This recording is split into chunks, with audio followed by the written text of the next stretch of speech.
At Scarlett, hindi naman bawal basta may inspirasyon, huwag lang pabayaan ang pag-aaral. Oo. Alam mo minsan, pag sinabi ng babae yun, kung lalaki ka, may gusto kang liligawan, sasabihin una pag-aaral. Minsan, totoo naman yun, pero minsan baka ayawin lang sa'yo. Baka kasi mukha kang walang pangarap sa buhay.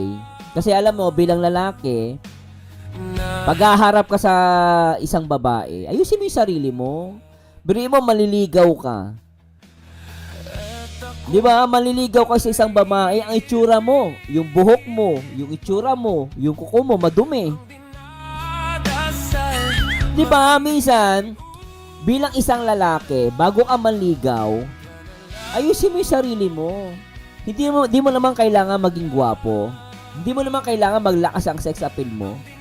Minsan, gusto ng babae, malinis ka din sa sarili mo. Ipakita mo na may pangarap ka. Syempre, minsan, palapit ka sa babae. Ang itsura mo, mukhang walang pangarap. Matatakot yung babae. Ang sasabihin sa'yo nun, mag-aaral muna ako, kaya unahin ko yung ano ko. Unahin ko muna yung aking career.